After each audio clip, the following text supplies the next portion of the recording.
강관의 의식주주 구독자 여러분, 시청자 여러분 안녕하십니까? 강관우입니다.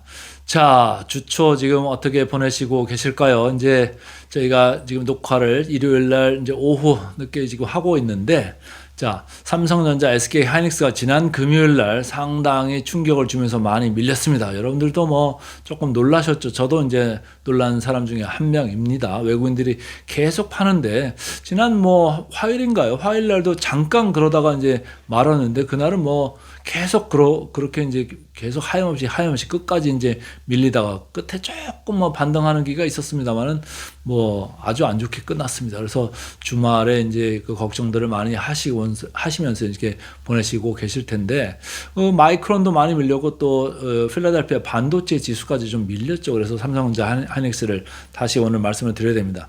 이게 기본적으로 외국인들이 계속 팔고 있는 거는 AI가 나빠서가 아니라 AI이 좀 과열된 거 아니겠느냐. 뭐 여기저기 가는 데마다 미국도 마찬가지고 우리도 마찬가지입니다. 동네 뭐 카페나 뭐 어디나 식당이나 가면 다 주식 얘기하고 다 또 AI 이야기합니다. 그래서 AI 과열 아니냐 이런 생각들을 이제 하는 분들이 많은 것 같고, 중동 리스크가 다시 재부각된다 이런 이제 생각도 하고 있죠. 뭐 트럼프 입에서 자꾸 강경 발언들이 나오고 있고요. 저게 언제 어떻게 될지 모르고 있어서 지금 특히 또 고유가 이 부담 때문에 금리가 많이 튄다, 이렇게 전략 제가 1편, 2편에서 말씀드린 바가 있습니다. 그리고 그것 때문에 환율까지도 문제가 된다. 지금 우리나라 환율 1,500원으로 다시 치솟았다. 이런 환경에서는 외국인들이 사들어오기 쉽지 않다라고 제가 말씀을 드렸어요. 그래서 전체적으로 우리나라가 다시 위험 추구형의 시장에서 위험 회피형 시장으로 다시 또 바뀌는 거 아니겠느냐 이런 생각을 합니다. 위험 회피할 때는 우리나라가 가장 먼저 팝니다라고 제가 말씀을 드렸고, 위험 회피할 때 우리나라는 삼성전자, SK 하이닉스가 거의 뭐 현금 인출기 역할을 한다 이런 얘기를 했었고요. 그리고 곧 이어서 이제 월 말 정도에 이제 우리는 이 각 개별 종목에 ETF, 레버리지 ETF가 들어옵니다. 라고 이제 제가 전략편에서도 말씀을 드렸는데, 그게 들어오면은 우리가 변동성이 더 작아질까요? 커질까요? 저는 더 커질 거라고 봅니다. 왜? 2배짜리잖아요.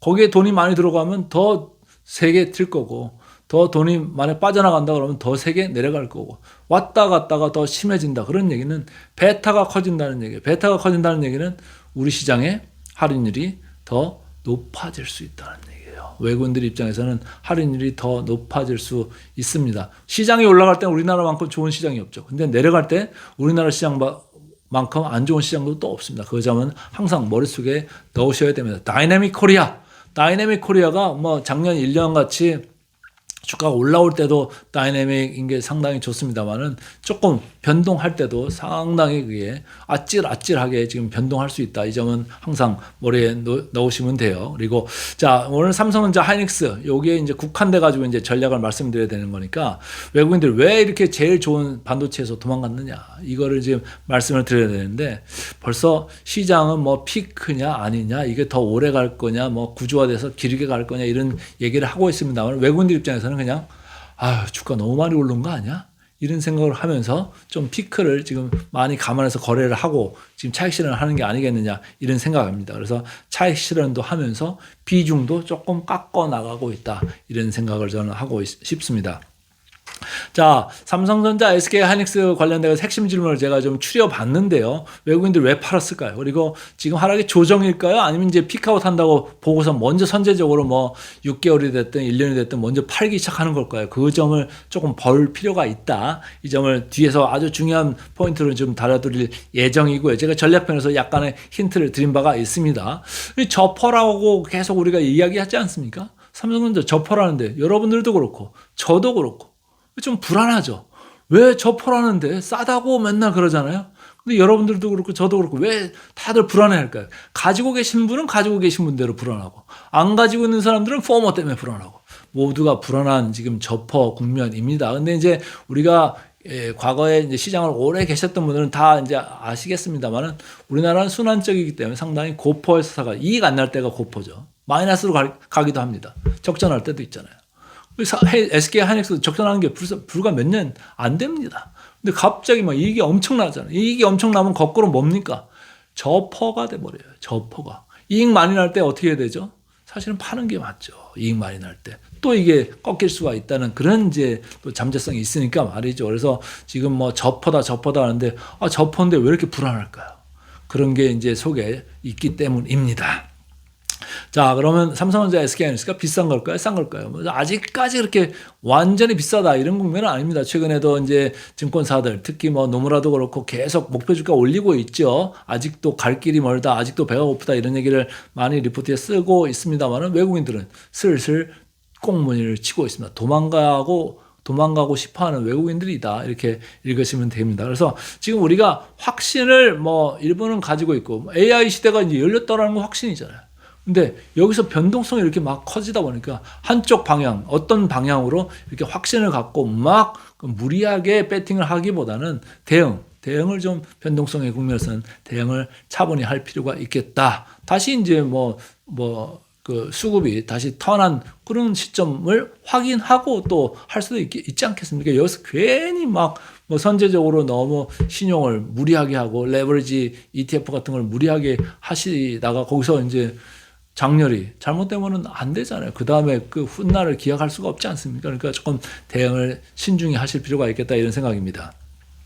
자, 전략편에서도 말씀드렸습니다만 외국인들 차익 실현을 계속 하고 있습니다. 그리고 이 지분율이 좀 내려가고 있는 게 좀 심상치가 않은데 저는 좀 올라갈 거라고 지난번에도 좀 올라갈 거라고 이렇게 보고도 싶었습니다만은 다시 여지없이 다시 깎아내리기 시작했습니다. 외국인들 깎아내려오면서 삼성전자 외국인 지분율 50% 회복을 못하네요. 지금 48.85%까지 가 있고 하이닉스도 상당히 이제 삼성전자보다는 위쪽에 있어가지고 이 확실히 피어 플레이 그러니까 반도체만 하는 하이닉스를 보는 맛이 좀 있구나 이런 생각을 했었는데 최근에 보니까 쭉 이렇게 밀려 내려옵니다. 그래서 삼성전자하고 예전에는 이렇게 같이 가는 국면이 있었습니다만은 그동안에 좀 벌어져 있다가 다시 삼성전자 쪽으로 붙으려고 하나 이런 생각이 들 정도로 지금 급하게 팔고 내려오고 있습니다. 그래서 지금 두 회사를 판 거로 보니까 거의 69조 그러니까 연초 대비해서 우리나라 이제 78조 원 정도 팔았는데 거의 90% 내외를 지금 두 회사를 집중적으로 지금 외국인들을 팔고 있다. 개인들은 막 사고 있잖아요. ETF 막 사고 있잖아요. 그런데 거기에다가 외국인들은 이제 덤핑을 하는 거죠. 그래서 누가 맞을까요? 뒤에 가서 또 보겠습니다만은 외국인들은 피크를 생각하면서 아니면 노멀라이즈 된 28년 이후를 생각하면서 지금 계속적으로 차익 실현을 하면서 비중 조절하고 있다. 이렇게 읽으시면 되겠습니다.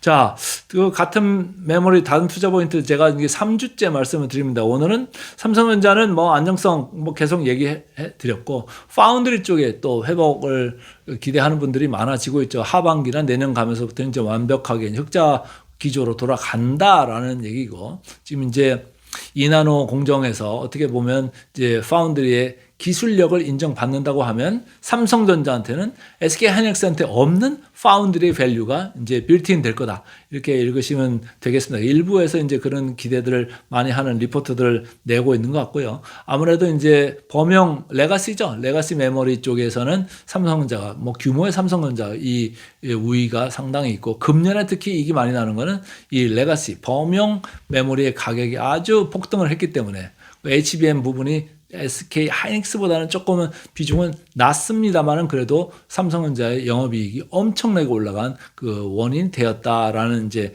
말씀이고 그거에 비해서 이제 이 하이닉스는 ROE 좋고 순도 좋고 완전히 여기는 DRAM, HBM, 낸드 이것만 하는 반도체 회사잖아요. 삼성전자는 그렇지 않은데 반해서 말이죠. 그리고 순도가 좋다. HBM의 시장 지배력이 70%, 80%이 정도 되는 이제 SK 하이닉스이기 때문에 좋은데 단 여기는 그거죠. 변동성이 커요. 아까도 제가 베타 얘기했습니다만 1.7입니다. 과거에 얼마 안 됐습니다. 한 3개월, 6개월 전에는 2.0까지도 갔었어요. 엄청나게 변동성이 큽니다. 올라갈 때도 변동성, 내려갈 때도 변동성이다. 한쪽 방향만 변동성이 있는 게 아닙니다. 그래서 좀 주의를 하셔야 되고 삼성전자, SK하이닉스 공이 레버리지 ETF에 들어오는데 그거를 단기로만 좀 보시는 게 어떻겠느냐. 너무 장기로 끌고 가시다가는 변동성에 조금 그 마이너스 요인이 올 수 있다. 이런 생각입니다. 자, 왼쪽에 캐펙스 그림입니다. 지난주에도 제가 보여드렸고 곧 이제 1조 달러, 이 하이퍼스케일러들이 1조 달러 정도 간다라는 이제 이런 그림을 보여드릴 거예요. 일부에서 이제 자료 나오는 거 보면 2030년까지 계속 올라갈 거다. 이게 1조 달러가 뭐 2조 달러, 3조 달러 계속 올라갈 거다라는 이제 그런 얘기를 이제 계속 하고 있죠. 당연히 뭐 수요 기반이 늘어나고, 여러분도 AI 쓰고 저도 AI 쓰고 AI 안 쓰는 데가 없을 거고, 이제는 핸드폰으로 들어오고 뭐 AI가 안 들어오는 데가 없지 않습니까? 그리고 뭐 로봇한테도 이제 피지컬 AI 해가지고 다 이제 들어갈 건데 당연히 이제 많이 쓰게 되겠죠. 근데 지금 조정이냐 정점 통과냐 그것만 보면은 이제 AI 사이클만 보면은 이거는 이제 조정이라고 보고 싶은 거죠. 정점은 아직은 아니다. 근데 주가는 좀 다를 수가 있어요. 주가는 뭐 상대적으로 선반영하는 그런 느낌 있지 않습니까? 그래서 주가는 그렇지 않을 것 같은데, 조정이라면은 이제 미국이란 이제 그 정전 협상 후에 금리가 좀 안정되면 외국인은 다시 유입될 가능성도 있다, 이런 생각을 하시면 좋고, 만약에 AI 투자가 여기 있는 이런 AI 투자가 이렇게 막 가고 있었는데, 그리고 영업에서 벌어들이는 것 돈 이상으로 AI 투자하는 거에 돈을 이렇게 막 쏟아붓고 있었는데, 이 중에서 AI 투자를 조금이라도 꺾는다, 아니면 뭐 오픈 AI가 뭐 소송 지금 과정에 있습니다만은 이게 뭔가 문제가 돼가지고 IPO가 조금 연기되든지, 그래서 자금이 조금 부족하다 보면 투자가 좀 이제 약해질 수가 있는 거죠. 그런 이제 현상이 나오면은 사실은 조금 그 우리가 기본적으로 전제하고 갔던 이런 시장 상황하고 달라질 수가 있다. 이 점은 머리에 넣으시면 좋을 것 같습니다. 자, 제가 이제 주말에 이 세레브라스, 여러분도 이름이 생소하시죠? 며칠 전에 이제 IPO 돼가지고 미국에서 올라온 이런 회사입니다. 이 회사가 이렇게 들고 있는 이런 거를 만들어요. 이게 이제 세레브라스에서 만드는 이 웨이퍼 스케일의 구조인데, 요 한 장에 다 넣는 구조로 만들었습니다. 근데 우리는 일반적으로 GPU하고 HBM하고 이렇게 따로따로 떨어져 있어가지고, 예, 왔다 갔다, 이 GPU하고 HBM을 왔다 갔다 하는 이 고속도로, 요거를 연결을 통해 가지고 HBM이 위로 이렇게 적층돼 있지 않습니까? 그런 구조로 이제 돼 있는 거를 생각하면서 HBM 이렇게 얘기해 왔는데, 요 세레브라스라는 회사에서 요 웨이퍼 하나에다가 다 코어하고 SRAM 요걸 같이 해 가지고 다 요 코어 요걸 두 개를 한 쌍으로 다 저렇게 만들어 놓은 거예요. 그래서 상당히 이렇게 밖으로 들락날락 하는 것보다 그냥 웨이퍼 한 판 안에서 그냥 안에서 하니까 되게 신속해지는 거예요. 그거를 지금 만들어가지고 시장에 이제 내놨는데, 이게 이제 어떤 이제 반향을 일으킬지 모릅니다. 그래서 삼성전자, SK 하이닉스도 좀 관심 있게 볼 것 같다. 그래서 제가 이제 그림을 이렇게 만들어 왔습니다.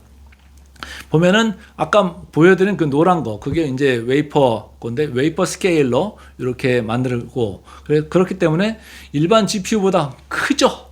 상당히 큽니다. 크기가 수십 배 되고 역사상 가장 큰 상용 칩이다, 이렇게 보시면 됩니다. 근데 요거는 뭐예요? HBM을 사용을 안 해요. 온칩 SRAM만 사용을 합니다. 그래서 코어에다가 SRAM 이게 붙여가지고 바로바로 이렇게 하는 건데, 바로 옆에 있으니까 뭐예요?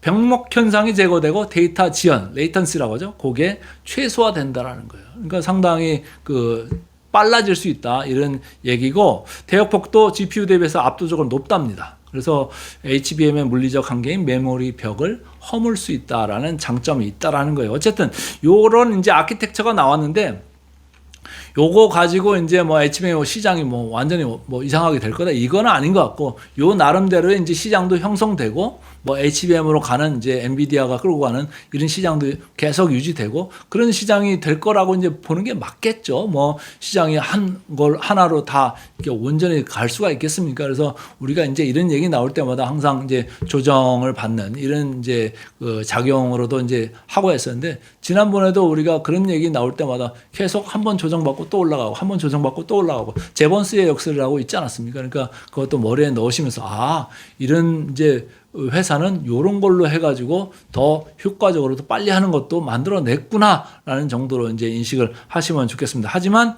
시장 요거에 조금 뭐 민감하게 반응을 할 수도 있어요. 우리가 뭐 한번 변동성이 들어온다 그러면 좀 악재도 아닌 것도 악재로 자꾸 이제 반영하려고 하는 그런 것도 있지 않습니까? 그런 차원에서 제가 오늘 요 회사 이야기를 조금 말씀을 드렸습니다. 자, 어쨌든 외국인들 AI를 부정하는 게 아니다라는 생각은 저는 뭐 변함이 없습니다. 다만 차익 실현을 많이 하고 있다. 전략편에서도 말씀드렸습니다만은 올라갈 때는 삼성전자, SK하이닉스, 마이크론 이 세 개 회사가 같이 쫙 올라가고 심지어는 엔비디아보다도 훨씬 더 강력하게 올라갔었는데 내려갈 때는 어떨지 그거는 내려갈 때도 하나가 내려가면 그 다음날 뭐 마이크론 내려갔으니까 또 삼성전자 하이닉스 뭐 이런 식으로 또 갈 가능성이 있다라는 그런 이제 밑으로도 똑같은 그 하락 반작용이 있을 수 있다 이 생각을 좀 하시면 좋을 것 같고요. 자, 이거 상당히 중요한 페이지입니다. 제가 볼 때는 이 모든 슬라이드 중에서 이 슬라이드가 가장 중요하다 저는 이렇게 생각을 합니다. 뭐냐? 자, 27년까지는 잘 올라가요. 27년까지는 삼성전자, SK하이닉스가 쭉쭉 올라갑니다. 삼성전자 7배 올라가고 SK하이닉스 4배 반 가고 27년에도 27%, 36% 이렇게 올라간다는 컨센서스 수치예요. 근데 뭡니까? 28년도 가니까 삼성전자는 마이너스 6%. 무슨 얘기예요?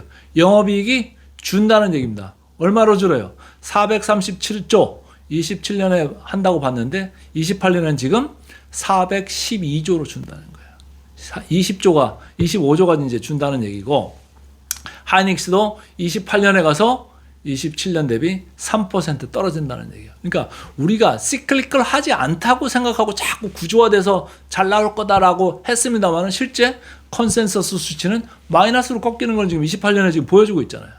그러니까 너무 순환적이지 않을 거다라고 이제 강변할 필요가 없어요. 우리가 PER도 봐주고 PBR도 봐주고 옛날보다는 순환적이지 않을 수가 있죠. 그러나 순환성은 여전히 남아있을 가능성이 있다라는 걸 머릿속에 넣으시면 좋을 것 같습니다. 자, 왼쪽하고 오른쪽 제가 목표 주가를 이렇게 넣습니다만은 실적은 계속 괜찮죠. 27년까지 괜찮고 시장은 믿고 있는 것 같아요. 근데 이제 밸류 부담, 특히 가격 부담을 좀 보는 거 아니겠냐. 가격이 많이 올라왔다 이런 생각입니다. 다른 나라가 덜 올라갔으니까 우리나라가 더 올라간 느낌이 나오지 않겠습니까? 외국인 입장에서는. 그러니까 자꾸 볼 때마다 눈에 거슬리는 거죠. 그러니까 깎고 했는데도 주가가 계속 더 올라가니까 또 깎고 하는 그런 국면이 지금 나오고 있다 이렇게 읽으시면 됩니다. 그래서 어쨌든 금요일 날 좀 많이 빠져가지고 괴리들이 다시 좀 커졌어요. 지난번에 제가 SK 하이닉스는 거의 이제 목표 주가 다 왔습니다. 지금 목표 주가 또 올릴 가능성이 있는 거 아닌가요? 이런 얘기를 했는데 그 얘기를 하기가 무색하게 지금 주가가 그냥 밀려버리니까 다시 괴리율이 생겼어요. 상방 여력이 생겨났다는 얘기예요. 삼성전자는 27%, 하이닉스는 13%이 정도의 지금 괴리율은 조금 다시 벌어졌다 이렇게 읽으시면 되고요. 자, 밸류에이션입니다. 샌디스크, 마이크론 다시 주가가 여기도 같이 내려왔으니까 밸류에이션이 조금은 내려왔죠. 하이닉스, 삼성전자도 지금 5.8, 5.5 12개월 선행 밸류에이션입니다. PER로 와 있습니다. 이 선행으로만 보면 뭐 샌디스크부터 하이닉스까지 밸류에이션이 높진 않죠. 그러나 시장은 뭡니까? 의심하기 시작해요. 뭘 의심하기 시작해요? 이익이 지금 거의 피크 수준으로 거의 근처에 와 있는 거 아니냐 이거를 의심합니다. 피크 수준의 이익이 있다면 뭐라고요? 그거 역수가 뭐죠? PER입니다. PER이 가장 밑으로 내려오는 가장 싸 보이는 그런 국면일 수 있다. 그걸 자꾸 외국인들은 의심하는 것 같다라는 게 제 생각입니다.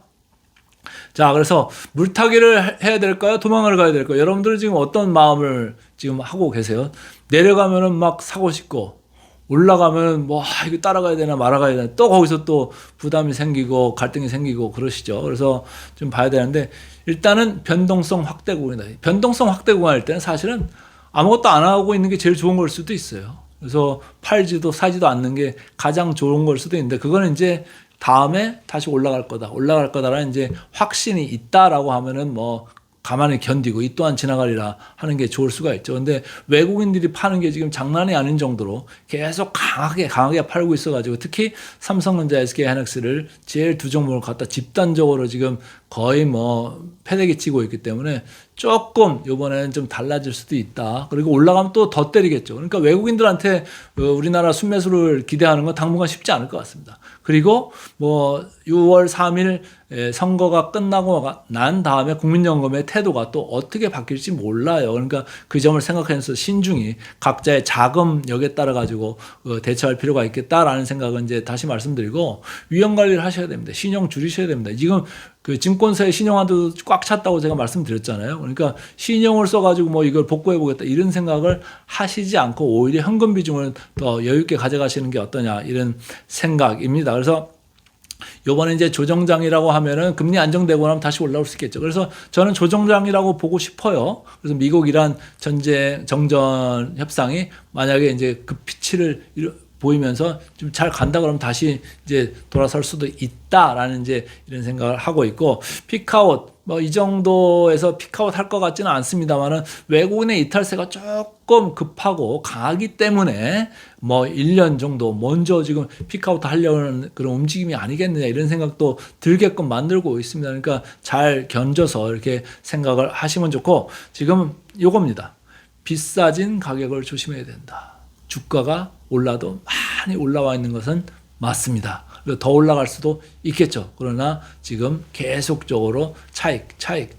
그러니까 지금 가격은 비싸 있다. 이 점은 여러분들이 항상 생각을 하시면 좋을 것 같습니다. 자, 요 정도로 삼성전자, SK하이닉스를 말씀을 드리고요.